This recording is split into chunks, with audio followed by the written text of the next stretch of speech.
Hey, how you doing, ladies and gentlemen, boys and girls? We're starting a new little series here, a new one.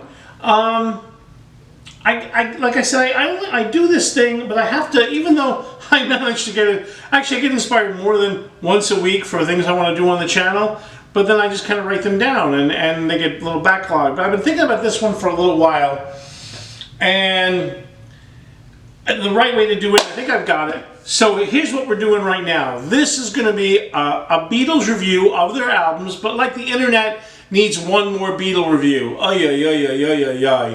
You know, we're inundated with Beatles stuff. But I am going to do this a little differently. I'm going to review each album, not the compilations, not even so much some of the Capitol stuff, but mostly the Parlophone stuff, the way the Beatles released it, but from a drummer's perspective. We're going to be talking about the growth of Ringo, where you see the way he played in the beginning, or so we're going like from Please Please Me to Come Together, and we're going to do like each video will be like one album.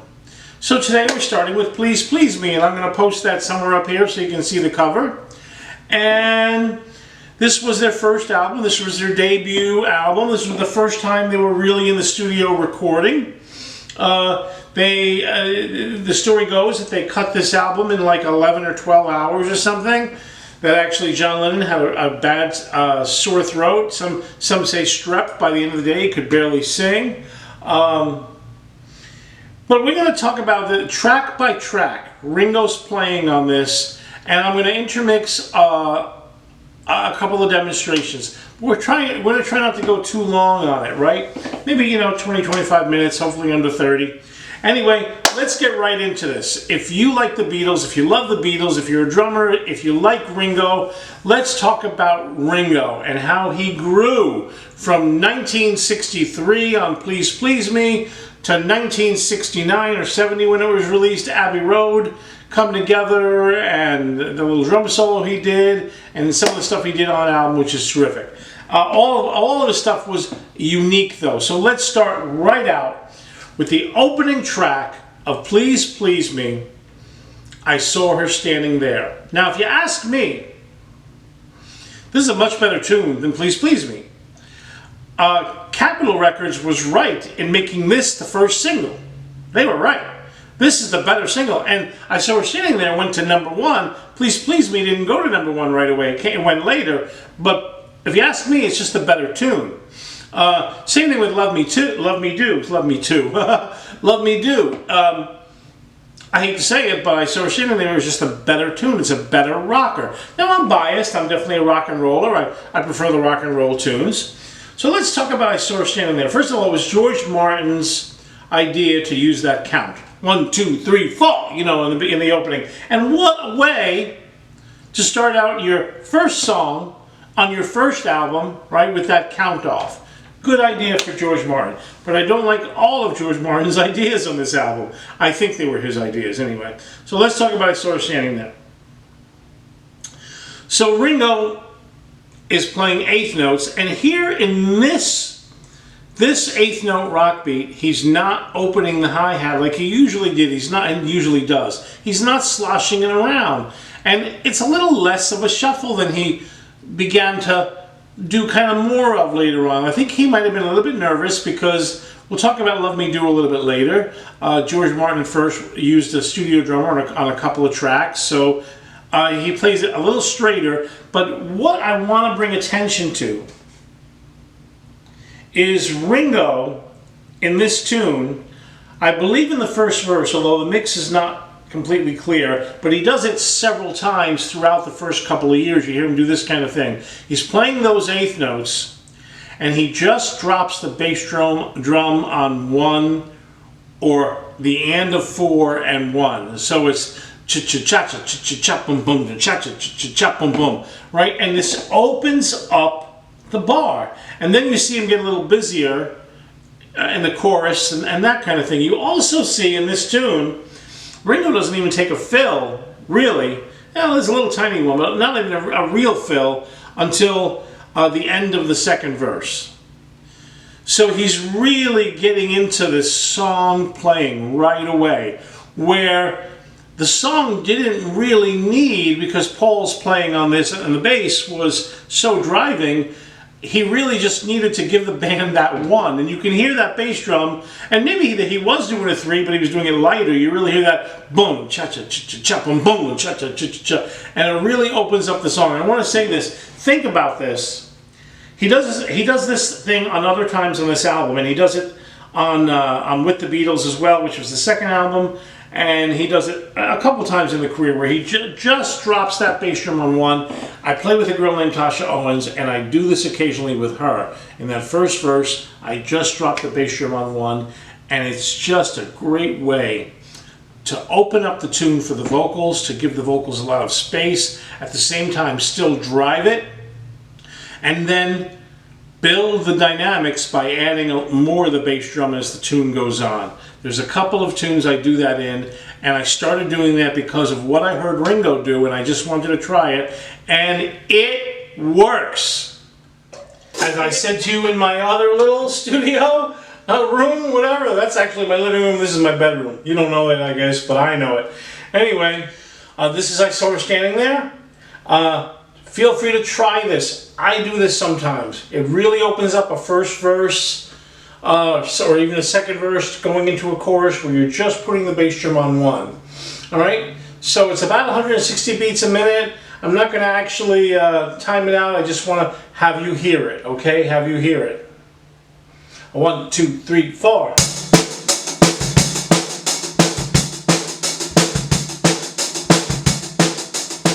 Adding the 3. So let's do 8 and then 8.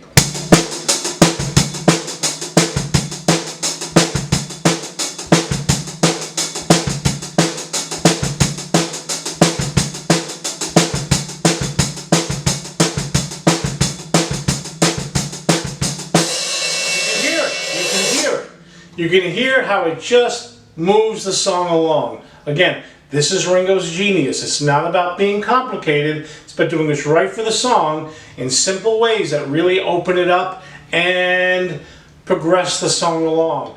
And track 2, Misery. Not my favorite tune on the album. Not my least favorite. Kind of there. You know, I won't necessarily change it and move to the next one, but I may do a crossword puzzle. Anyway, this is really what was happening. This song is a John song. It sounds more like a John song than a Paul song. But at that time they were collaborating a little bit. I hear in this song really what was happening in late 50s, 60s pop. Ringo does just what you would expect him to do. I see George Martin's hand all over this kind of, because I don't think George Martin at the time was an innovator. The Beatles were. I don't think they knew it yet. But I think he sort of maybe he shaped the tune. I don't know. Or maybe John was just trying to emulate that late 50s, 60s sound. I don't know. Ringo bowls it down the middle. Nothing to write home about on this one. Let's move on to track 3, Anna Go With Him. This is a big moment in Ringo's drumming progression, evolution, career, however you want to say it. Anna Go With Him. This song was written by Arthur Alexander. Arthur Alexander was a black American, African American, Southern R&B artist. And the Beatles were emulating that sound a lot. That was some of their favorite music. And this, to me, begins a turning point for Ringo. The beat that Ringo uses on this tune is the exact same beat that was used on the original recording by Arthur Alexander. It's the very same beat. As a matter of fact, the Beatles pretty much keep that arrangement exactly like Arthur Alexander's arrangement. That beat that is in this tune is the same beat that Ringo would use later on in songs like In My Life, All I've Got to Do. And this became, well, All I've Got to Do is a variation of this, but this became part of Ringo's arsenal. And the Beatles were emulating this American black R&B sound. It was some of their favorite music. And without getting into all the racist and racial stuff, America was not listening to the black R&B stuff. And then the Beatles were sort of, I don't want to say the Beatles stole it, they were honoring it, they were paying homage, because they covered the song "Anna Go With Him," and then when they brought it here and people listened to it here, people said, "Oh man, what are those beats you're using?" And the Beatles were able to tell people, "Well, we got it from you." Right? Early in their career, the Beatles started writing their own songs, but that didn't stop them from paying homage to their idols like Chuck Berry. Paul McCartney admitted over the years that he had copied the exact bass line of Berry's "I'm Talking About You" for "I Saw Her Standing There," for example. However, these are American things, and then that turned a lot of white America onto what was happening in Southern America from a lot of the black artists. Okay, let's put that aside.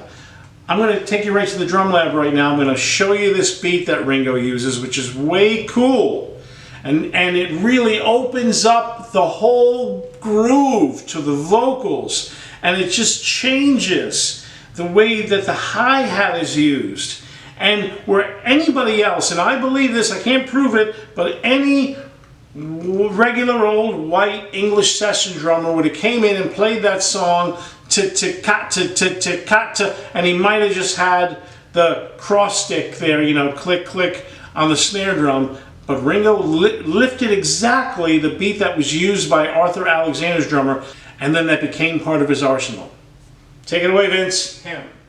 So here's where Ringo's genius comes in.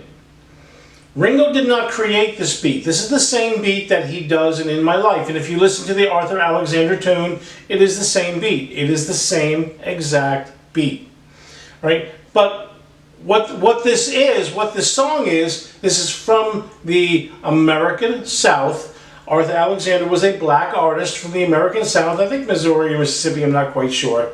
I might post what it is, you know, in the post. You'll see when I edit this.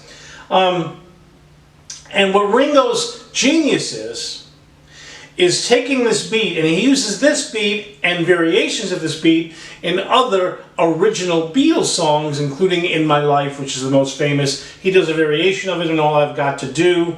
Right? This is an American black, a Southern black R&B groove, and Ringo, you know, and let's face it, the world was kind of racist. It's still racist, but it was even more racist back then. And what Ringo gets credit for is using these ideas for his white pop band, which at first was playing more to a predominantly white audience. That's where Ringo's genius comes in. He did not create it. Credit though where credit is due. So here's that beat. Here we go.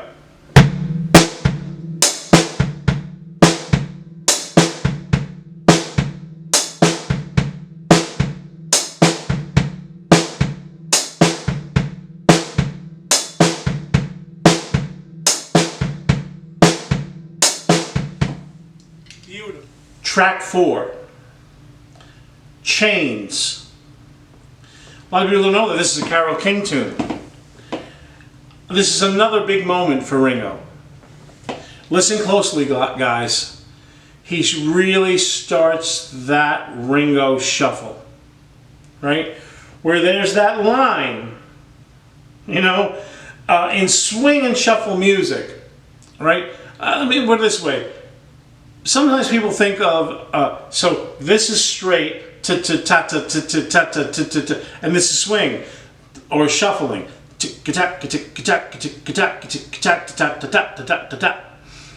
But there's a whole bunch of space in between there, right?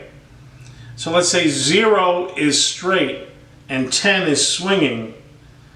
You can put your swing anywhere from 0 to 10. So on this one, Ringo is like a 6. My interpretation of Chains, the beginning of the Ringo shuffle or the Ringo swing. Notice how open these triplets are, or these shuffle triplets. Here we go. And first, we're going to do something with the bass drum, but hold on. Here we go. Here's a regular old Ringo shuffle on Chains.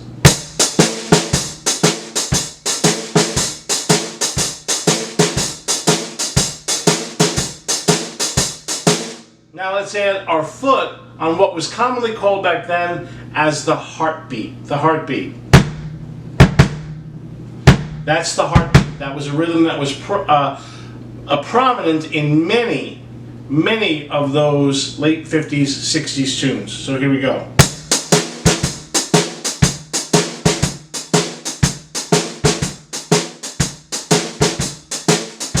Now, let's go a la Ringo with the windshield wiper and take you back to Vince.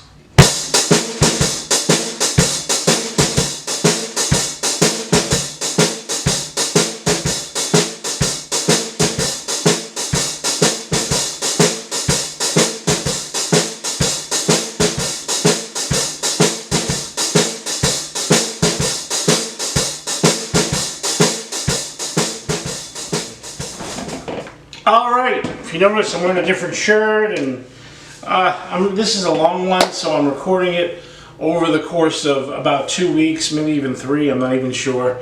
I couldn't put out a video last Friday, because I'm just so busy with gigs. I mean, that's a good thing, right? Still not making really enough money. But, and I got a little rash in my eye. Happened like 3 days ago. God knows what that's from. As soon as you turn 60, folks, plummeting. Okay, so I got the glasses on, so it's not so awful for you, but I want to get this done and get this out. Like, this channel is not about my looks, right? Obviously. It's about the information I'm offering. So we're up to track 5, Boys. So in this tune, Ringo doesn't do anything special here in his playing. He goes, bop, bop, bop, very much the 50s beat, bop, bop, bop, or the 50s beat. He does Boys, which was recorded originally by the Shirelles, written by Luther Dixon and Wes Farrell. And the big deal about this tune is not the playing. And now Ringo has sung this a bunch of times in the Caravan Club, but George Martin did not have Ringo playing a couple of tunes on this album. We're going to get to those tunes. And I might even have a little thing from George Martin here right in this video about this. But Ringo sings and plays this tune in the studio, one take. One take. And for a guy he was in his early 20s, he didn't have much experience in the studio, not pro studios like this, and he did this tune, one take. Song's like a little under 3 minutes long. That's how long it took to record. Alright? So, sorry, George Martin, Mr. Martin, you were wrong about Ringo. You were big time wrong about Ringo. You know, Ringo did not have metronome time. He had human time. The tunes breathed a bit. But the Beatles collectively all had good time. There was always good time. Nothing speeds up ridiculously or slows down ridiculously. But maybe if something's at 125, it might push to 126. Maybe even 127 or 124, 123. It might vacillate a little bit. That's okay. You know, they were together. They were together. One take, Mr. Martin. All right, let's move on. Track 6, Ask Me Why. Okay, this is kind of like a rumba, and Ringo plays a little rumba kind of thing on the cross stick. Again, nothing to write home about. Again, this whole tune, not even close to my favorite. I'll listen to it if it's flying by on the turntable, but to me, it should be a John tune, and you think it should rock more. I don't know, maybe George Martin got his mitts on that thing and, turned it into a rumba, because that's what he was doing. That's what he liked. He liked that kind of easy listening pop. Okay, let's move on from that. The final tune on side 1, the namesake for the album, Please Please Me. Please Please Me. So, although the tune is a John Lennon tune, it's definitely a more harder-edged version of kind of what was going on at the time. And Ringo again is playing that very 50s beat, boom, bop, bop, bop, boom, bop, bop, right all the way through pretty much. But what is key here, and I'm not going to demonstrate it, you got to get the album, you got to listen to it. Ringo, during the little breaks, da da da da da da da, bum bum bum bum ba da ba da bum, and he follows the guitar exactly, bum bum bum bum da da da da. you know, one N2, N3, and a 4 He follows it exactly, and throughout that tune, he follows the guitar line and some of the cuts exactly, becoming one with the band. He is beginning to form this style. Even when he goes to take a fill. So yes, even when he takes that one drum break fill, he does 4-stroke roughs. If you don't know what those are, email me. You need some lessons. Descending order down from the snare to the toms. Prum, prum, prum, prum, pum. That's what he does, right? Takes you right to the bridge of the tune. The middle 8, as the Beatles like to say. I'm not sure even if it is 8. Probably was, though. I didn't count it through. But it's so melodic. He's already beginning to play in a much more melodic, much more song-oriented way. You know, probably another drummer might have went dubba dubba dubba dubba dubba dubba dubba dubba dum, which a gajillion drummers would do. Now Ringo, crunk crunk crunk crunk dum. Really beautiful fill, and those toms are tuned so well in that tune. Like, it just takes you right to the bridge. So he's driving it. He lays into that 50s beat that was so well done, or overdone, I should say, in that time period. And then playing along with the guitar lines and very melodic fills to lead them to the bridge. All right? Listen to what he does. This is a good song if you're a newbie to learn how to play a song. All right? Thank you, Ringo. This song taught me some lessons when I was a youngster. Okay, we're on side 2. We're going to gloss through this just a little bit. The first 2 tracks on side 2, Love Me Do and P.S. I Love You. Those are the first 2 tracks. Arguably for me, my least favorite on the album. I really don't care for Love Me Do, never have. P.S. I Love You, I think the first time I ever listened to it all the way through was the other day preparing for this. It's a cha-cha, right? This is a Paul tune. Paul liked that kind of stuff. John and the band, they called it granny music. Paul liked it. Mr. Martin liked it. They got it on there.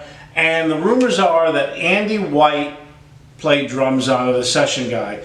These 2 tunes were recorded before the other tunes for Please Please Me were recorded, and George Martin did not have faith in Ringo that he would be okay in the studio. Wrong! Why didn't Ringo play on Love Me Do? Ringo Starr didn't play on the first version of Love Me Do because producer George Martin wasn't satisfied with his drumming during the recording session. Martin hired session drummer Andy White to play instead, and Starr was relegated to playing tambourine. However, when the song was re-recorded a few months later, Starr was given another chance and played drums on the final version.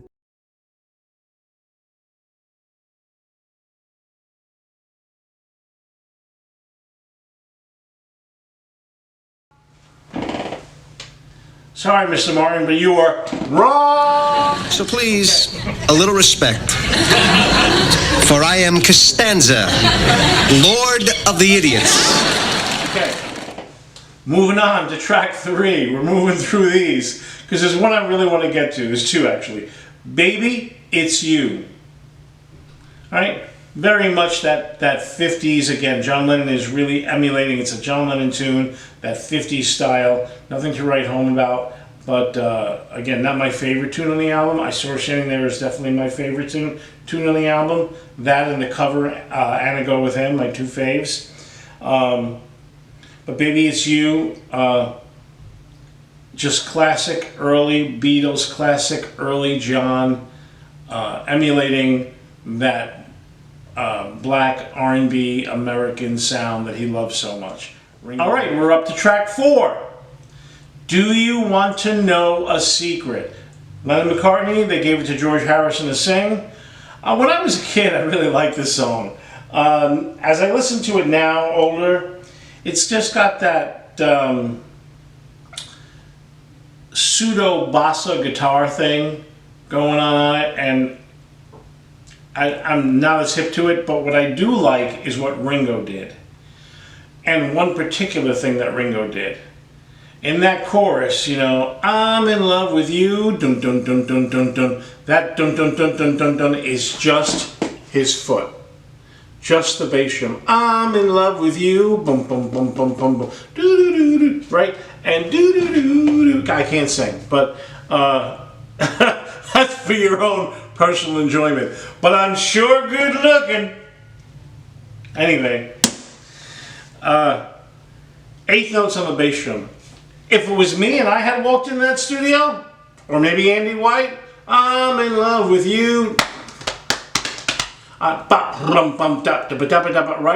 A fill. Right? You're going to show off your little chop stuff here. But not Ringo. Bum, bum, bum, bum, bum, and drives right through that. 8 notes on the bass drum. I love that. Again, Ringo was getting into the habit, and I'm going to say this twice, where everybody else would make a right turn, he goes left. Wherever everybody else, I'll say it this way, would make a left turn, he goes right. When everybody goes straight, he backs up. And that's what makes him cool. Not only is a song drummer, but he finds a unique way to approach things. That's the part I love about this tune. 8 notes on the bass drum for a drum break. That's it. That's a thing of beauty. Again, guys, you want to learn how to play a song? Listen to Ringo. All right, we're up to track 5, A Taste of Honey, a cover tune. It was written originally by, I think, two fellas, Bobby Scott, and I can't remember the second name, Marlowe. Somebody Marlowe? Yeah, let's check the phone. I'll tell you right now. Rick Marlowe. Rick Marlowe and Bobby Scott. I think the definitive version of this tune was by Herb Alpert. He did the one that everybody really knows. Maybe my least favorite cover the Beatles ever did. Again, this is that kind of schlocky Paul, George Martin kind of stuff. It's a slow 3. They don't sound tight on it. They don't sound together. The only good thing about it is they make that transition from the 3 to swing when they get to the bridge, or maybe you might want to call it the chorus, and they would end up revisiting that idea several times through their career, and they got much better at it. Again, this is just a tune, definitely maybe my least favorite tune, maybe in the entire Beatles catalog that they recorded. All right, we're down to the final 2. First, There's a Place. Again, not one of my favorite Beatles tunes, but you really see now the Beatles starting to spread their wings in the pop category, starting to depart from that 50s kind of cha-cha-ish style, boom, ba, ba, boom, ba, right? And Ringo's not playing that here, and he could play that, and it would work, and it would fit with what was going on at the time, you know, but he doesn't. Hey, doom, cha, doom, doom, cha, doom, which, you know, became one of the 60s beats. Like the 50s, if you were going to categorize a drummer's beat in the 50s, it would be boom, bop, bop, boom, bop, boom, bop, bop, boom, bop. In the 60s, you might say pop, 60s pop was boom, bop, boom, boom, bop, boom, bop, boom, boom, bop. Subtle difference, but a difference nonetheless, where you start to really see the push on 2 and 4, and that's what Ringo's starting to do here. Starting to break free from that 50s thing. This is a better tune than I originally thought. Not one of my faves. It has Lennon's hands on it. I kind of like that. It kind of rocks a little bit. And really, if we were to progress forward, we see shadows. Maybe the Fifth Dimension stole some ideas from this. That kind of very pop AM radio thing going on. But again, good job on all of them on this tune. They're now starting to develop their pop writing ability. And finally, Twist and Shout. Twist and Shout. This is the definitive version of Twist and Shout. I've heard the Isleys Brother version. It's okay. But focusing on Ringo on this, now he goes back to that 50s thing. But he starts really playing with it. Ringo starts doing some really fun fills, pushing the quarter notes, centering around the quarter notes for the whole time.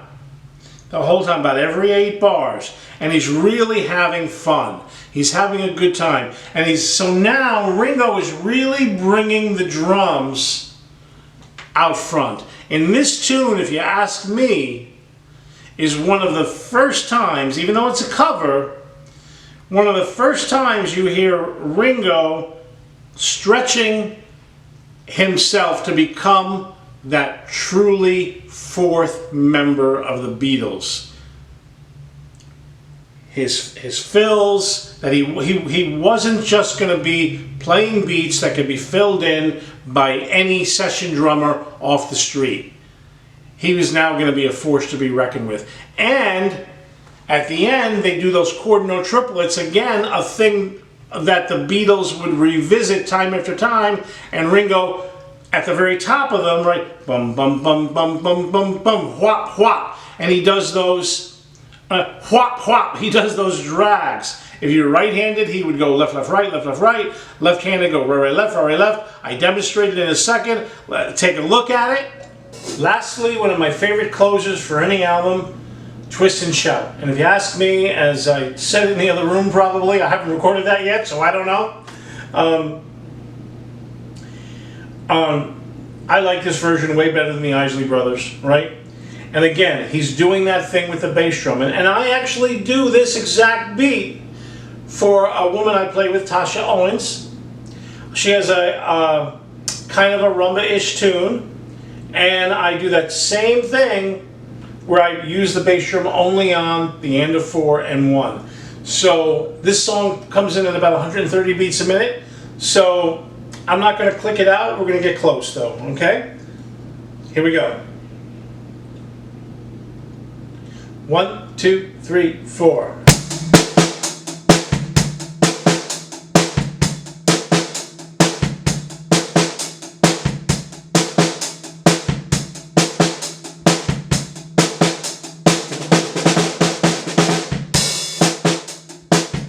Again, he's pushing the quarter notes in his fills, and he's just doing that on the and of 4 and 1, and it really opens up that tune. And just for the heck of it, let's throw in the very ending where he really throws in that 1 and the and of 2 and 4. They're doing that vocal climb quarterly. It's 3 bars and then the chord note triplets at the very end, and you've all heard it before. And I'm just going to close us with this. Join me on the next Beatles album review from a drummer's perspective. Here we go. Here we go.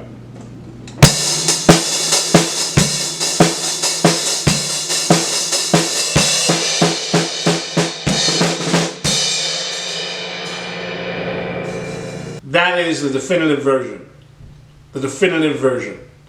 And Ringo doing those chord note triplets, continuing the chord note triplets with those little drags and that final cymbal crash. He now becomes that 4th member of the Beatles, strutting his stuff. I don't know whose idea the chord note triplets were, I don't know, but those last 2 notes, even to the 3rd one, is really all him, and I don't think it was sung to him. I think he just did it, because if you listen to his playing, She Loves You, Yeah, Yeah, Yeah, Day Tripper, and others, he's always throwing those chord note triplets in. He loved those chord note triplets. Ticket to Ride, I think, is based on a chord note triplet. We'll talk about that later on another date. And he's still throwing that kind of thing in. Yes, I think this was all Ringo beginning to stand up, and after 11 hours in the studio, he was finding his stride. Thanks, Beatles. Thanks, Ringo. Thanks for watching. See you on the next one.